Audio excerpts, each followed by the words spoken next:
I have a passion for the people here in Northwest Arkansas, specifically Springdale, because I grew up here and I went to the public schools. It makes me want to be able to help those people and be able to also give back to a community that gave so much to me growing up. I will be completing my Master's of Public Health program. My name is Guadalupe Alvarado, and I'm a portrait of a Springdale graduate.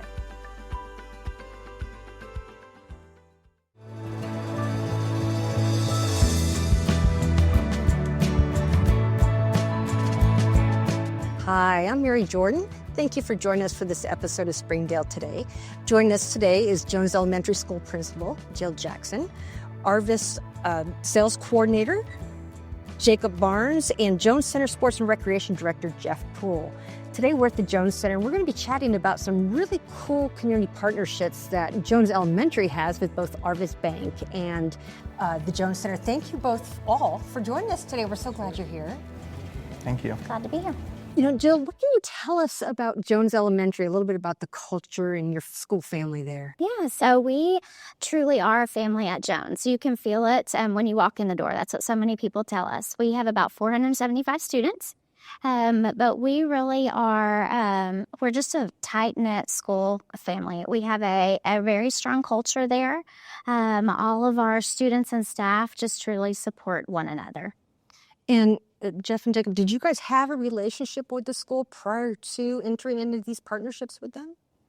I actually did. My wife is a teacher at Jones Elementary, so I've been involved with their school in some capacity for about 15 years now, and just have grown to love the staff there, the students there, and it's a wonderful school. And he's had several kiddos go through our school as well. Yes. Several kiddos. Yep. 2 have already gone through there, and we have 1 in 3rd grade there right now. Right now, your program with Arvest is a mentorship program. Jill, what can you tell me a little bit about the needs that were recognized in the school that you thought that might be a good match for your school? Sure. So when I came to Jones, the Arvest program was more of a kind of come into the school and support teachers.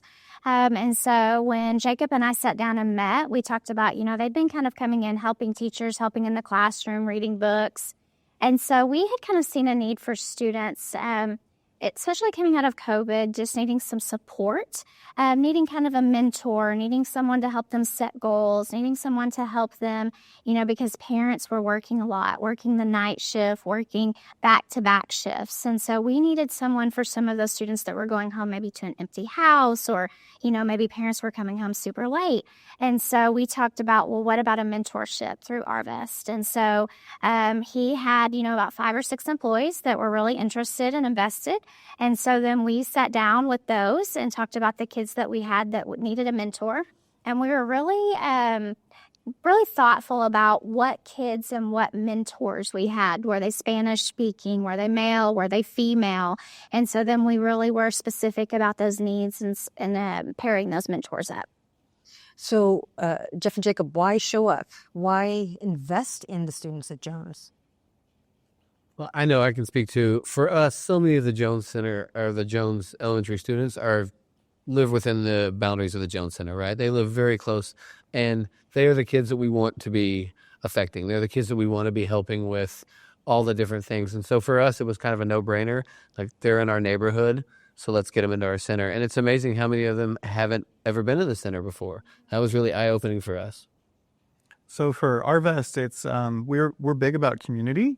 And so anything we can do to reach anyone in our community, and the students at Jones are going to be future customers of ours. And also just they'll play a huge role in making sure that our community thrives in the future. So we want to invest in them now. And what kind of things are you doing with the students when you go down to the school? Sure. So as Jill talked about, we used to be in the classrooms a little bit more, but now we do more of a lunch buddy.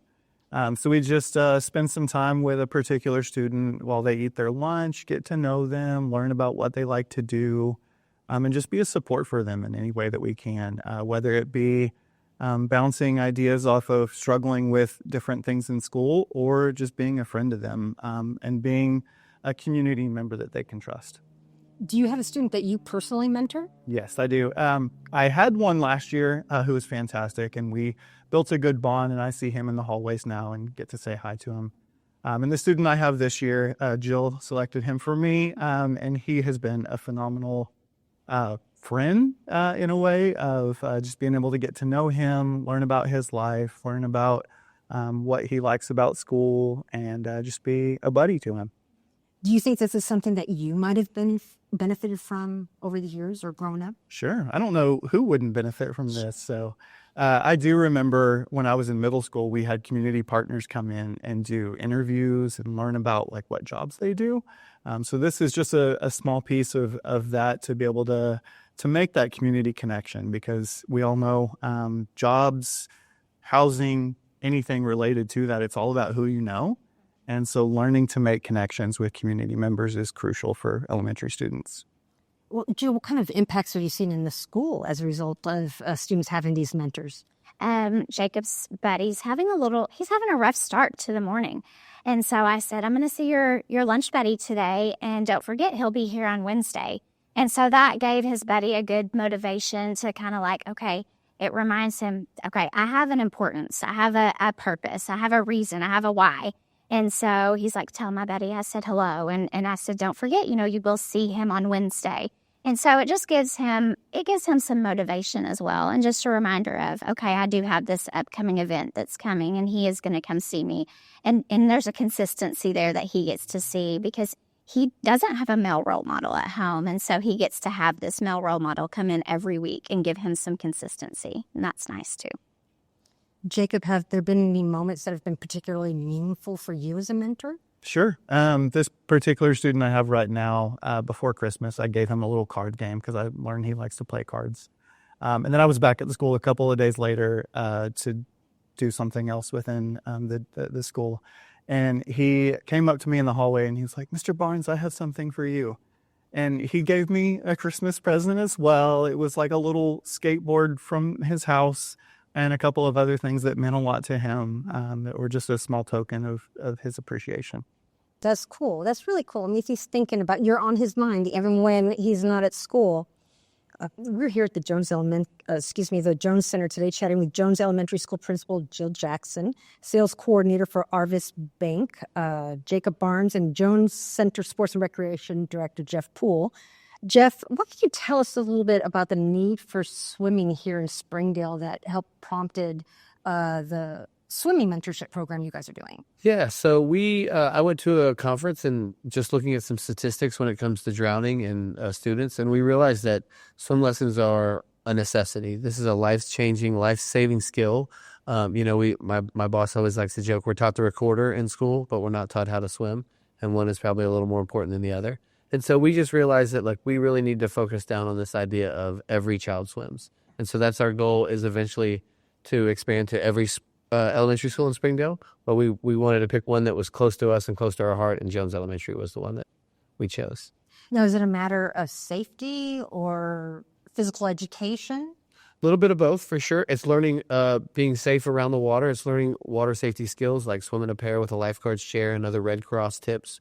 But even beyond that, it is in the water instruction. So it's learning how to float on your back, learning how to tread water, learning how to go under, come up, reorient yourself, swim the length of the pool. The things that the Red Cross want students to learn to become drowning proof, if you will. Well, is there any stats or information you can share with us about really what that need looks like? Yeah, just from what we've seen is drowning, Arkansas ranks, I think we moved to 6th in drowning for kids, and that's most of those drownings happen in a pool or hot tub that's unattended. And so we were lucky enough to get grant funding to develop this program, and our whole goal is to teach these survival skills to the kids in 2nd to 3rd grade, because that's the age when they're old enough to really understand them and to understand the magnitude of this, right? I think when you're a little kid, it's hard to understand exactly, but they know the magnitude of the water and how the safety and the things they need. And Jill, there's not pools at your school, right? Mm-hmm. But how are you seeing the need reflected within your student body?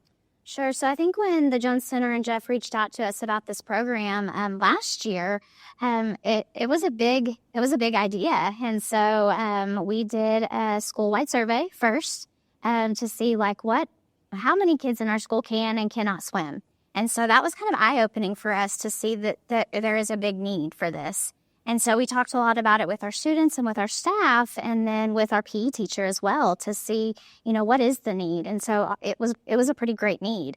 And so I think, we heard a lot of our teachers saying this is going to be huge for our students, because they talk about going to the river and to the lake and to go to different pools at the Jones Center, that our kids did express a huge need that they don't know how to swim.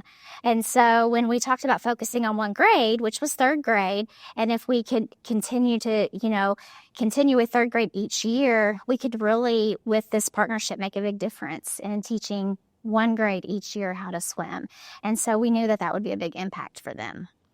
And even looking at the surveys, we found that kids who said, I can swim, when they actually got to the pool or put to the test, the numbers were a little bit different. And so it's really making sure kids understand, because I think that's a big issue with kids, is they think, oh, no, I've been in water up to my knees, I can swim. And then when they get in real water, they get in real trouble. So, yeah. Yeah. And then, so what does the partnership look like for you guys? How is it operating? Yeah, it's an awesome partnership, I have to say. Jones Elementary has been great. So every Wednesday for 6 weeks, we pick the kids up. We transport them here to the Jones Center. We took every third grader, and we swim tested everyone. And of the kids who didn't pass the swim test, all were eligible then for the free swim lessons. So we bring them here on Wednesdays. We give them a snack. We get them dressed in their swim gear, which was donated by Walmart. And then they get 15 minutes in the pool, 15 minutes out of the pool. And when they're not in the pool, they're doing water safety lessons from the Red Cross. So they're learning about lifeguards. They're learning about wearing a life jacket. They're learning about all the different things they need to learn out of water. And then they're getting that 30 minutes in the water as well. And what have you discovered the value for this? Are kids really taking to swimming? Yes, 100%. We have kids that refused to get in the pool on the first day on the swim test are now getting in the pool, swimming, really getting into it. We have a couple of kids who basically could complete, we did 4 skills they had to have for the swim test. They can complete none of the skills. And after one 6-week session, 67% of kids at least expanded to 1 to 2 skills. And we have 5 kids who passed the swim test completely. So it's really exciting. It's a slow process. Teaching a kid to swim is not something that happens overnight. It's a long kind of thing, but we're really committed to making it happen. And we've seen growth in this group, and so we're excited. And have you seen it reflected in the classroom at all? Does it carry over? Sure, it does. And they talk about it. And you can hear, I think the exciting thing was, the kids, there were some kids when we came in the initial day that did pass the swim test, and they have been excited talking about the kids that are passing the swim test now. They've really been cheering those kids on that are learning to swim. And so that's been really exciting to hear them say, how are you doing? Are you learning this? What have you learned? And so they've really been following them and their story in swimming. So that's been fun to hear and to see. Well, and Jeff and Jacob, I bet you guys and your volunteers have been gaining from this experience as well. Is there anything you might be able to share with us? I have a high school or a college intern who was helping with some of the swim lessons. And I know personally she's been really impacted. She's thinking about, what her life major, she's trying to figure out her major, and she's moving towards more of a social work possibility now because she's seeing the impact this has had. And so I know for me, it's even with the families, I've had a couple of the families tell me how important this is to them and how great it's been. And so it's really recommitted us to making sure it happens. I pulled a few of our volunteers just to kind of get their thoughts on stuff too. And across the board, everyone just said how much they enjoy having that consistency to work with a student each week and be able to pour into their life and know that could make a difference down the road for them. Well, and that's the thing you'll probably never realize. I mean, you don't realize that someone needed to know how to swim to prevent a tragedy unless a tragedy occurs, right? And likewise, you just never know these conversations. You guys are probably affecting these youth in ways that you just can't even imagine, and that's really super cool. Jill, are there any other partnerships that Jones Elementary benefits from the community? Sure. I think, a new partnership that we've developed since our lunch buddy partner has jumped off with Arvest is Tyson down here on Emma. Their IT department has been kind of reaching out and asking what they could do to help us. And they're very interested in, well, do you need more lunch buddies? And of course, we always need more lunch buddies. We have 475 students, and they're always saying, well, can I get a lunch buddy? Can I get a lunch buddy?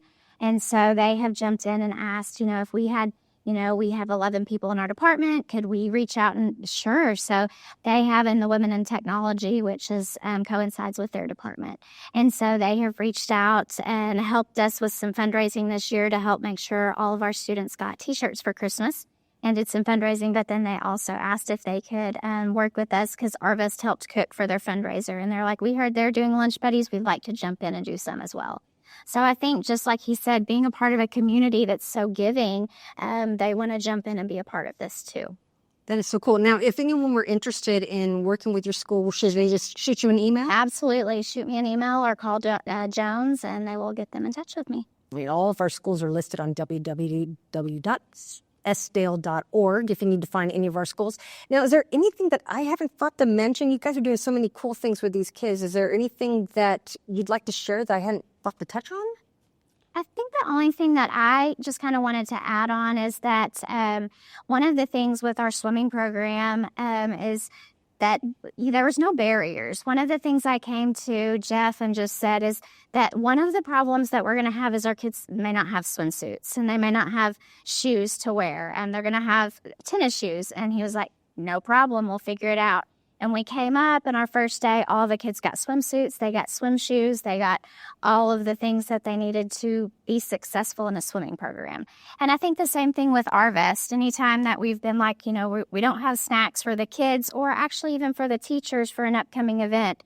I think that's the thing with our community partners is that anytime we think there might be a barrier, there's not. Like our community partners have been so successful and so giving and making sure that not just our students, but our staff also has had everything that we've needed to move forward and be successful. Yeah, and I want to piggyback on that too. All of our programming is grant funded. So everything that we're doing is completely free to the students, completely free to the parents, and that's all made possible through our grant funders. And so we really appreciate all the people who fund that programming. And it really is so important when you give to an organization like the Jones Center, that's what you're giving to is programs that are going to affect your community. So fantastic. Anything else to add?